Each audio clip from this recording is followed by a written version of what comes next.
तुम्ही love marriage करा नाही तर अरेंज मॅरेज करा, पण फक्त मुलगा पाहताना 12 गोष्टी पहा. आणि लव्ह मॅरेजची कारण वाढण्यामागे मी स्वतः मानसशास्त्राचा प्राध्यापक असल्यामुळे माझ्याकडे एक सर्वे, याला काही अंशी पालक सुद्धा जबाबदार आहे.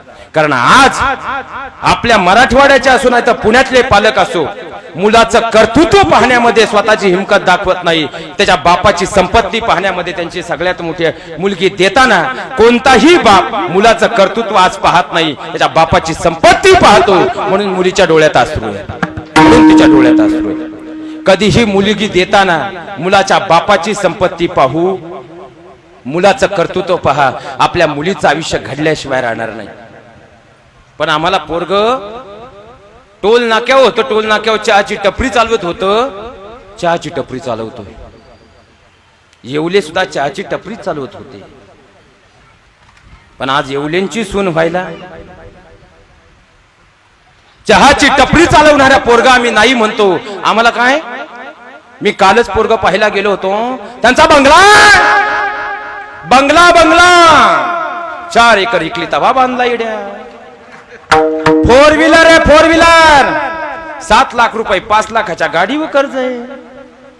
हा विनोद समजू नका. लग्न भातुकलीचा खेळ नाही. 15 दिवसावर तुळशीचं लग्न आलंय. हा लग्न म्हणजे भातुकलीचा खेळ नाही, आयुष्याचा मेळ आहे. आपली मुलगी देताना कधीच मुलाच्या बापाची संपत्ती पाहू नका, मुलाचं कर्तृत्व पहा. मुलगी सुखी झाल्याशिवाय राहणार नाही. पण आज खऱ्या अर्थानं आम्ही पार्टी पाहण्यामध्ये धन्यता मानतो. अहो, तुम्ही ज्यावेळी लाखो रुपये खर्चून मुलीचं लग्न करता, पण बापाच्या पैशा उन्मत्त झालेला पोरग जर दारुडं व्यसनी निघालं ना, त्या मुलीला असं कधीच वाटत नाही, माझ्या वडिलांनी मला डोलीत बसून पाठवलं. तिला वाटतं सबंध आयुष्यासाठी माझ्या वडिलांनी मला तिरडीवर झोपवलं. लग्न भातुकलीचा खेळ नाही हो. त्यामुळे आपली मुलगी देताना खऱ्या अर्थानं विचार करा, मुलाचं कर्तृत्व पहा, मुलाच्या बापाची संपत्ती पाहू नका. आणि खऱ्या अर्थानं जर मुलाच्या बापाची संपत्ती पाहून दिली ना, करोडपती पोरगा असू द्या, बाप करोडपती असू द्या, पण पोरग नालायक निघालं तर करोडपतीवरून कंगालपती व्हायला वेळ लागणार नाही. आणि पोरग कंगालपती असू द्या, पण स्वतःच्या सामर्थ्यावर जगणारा असू द्या, एक दिवस करोडपती झाल्याशिवाय राहणार नाही, करोडपती झाल्याशिवाय राहणार नाही. आता सध्या आमच्या सगळ्या मुलींची अपेक्षा आहे, आम्हाला शेतकरी नवरा चालत. आम्ही आलो शेतकऱ्याच्या पोटी, पण इथं आल्यापासून आता आम्हाला शेतकरी नवरा चालत. पण शेतकरी नवरा चालत नाही, पण कितीही मोठी नोकरी असू द्या, 7-12 असल्याशिवाय आम्ही पोर देत.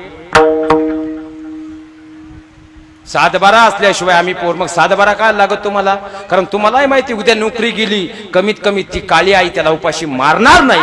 मी एक मुलाच्या नात्याने विनंती करतो, जर काळी आई त्याला उपाशी मारणार नाही, तर काळ्या आईची सेवा करणारं माझं शेतकऱ्याचं पोरग त्या पोरीला उपाशी मारेल का? मारेल का?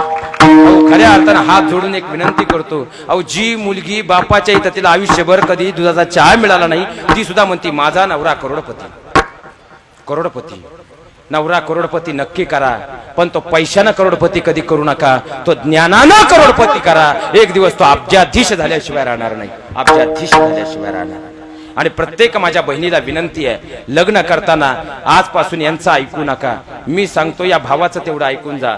मुलगा पाहताना पहिल्यांदा 10 गोष्टी पहा. पहिली गोष्ट, त्यानं जग नाही जिंकलं तरी चालेल, तो तुमचं मन जिंकणारा असावा. दुसरी गोष्ट, 36 गुणांचा विचार नंतर करा, पहिली त्याची मोठ्या हॉस्पिटलमध्ये नेऊन HIV ची टेस्ट करून आणा.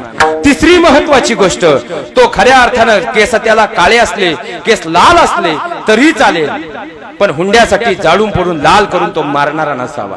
चौथी गोष्ट, त्याच्या डोक्यावर एकही केस नसला तरी चालेल, विमानतळ उघडा असेल तरी चालेल, पण त्याच्यावर पोलीस डिपार्टमेंटची एकही केस नसावी.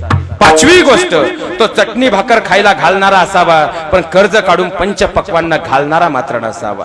6वी गोष्ट, खऱ्या अर्थानं त्याच्या जीव तो लेझिम खेळण्यात तरबेज असावा, पण संध्याकाळी 11च्या पुढे लेझिम खेळत घरी येणारा मात्र नसावा.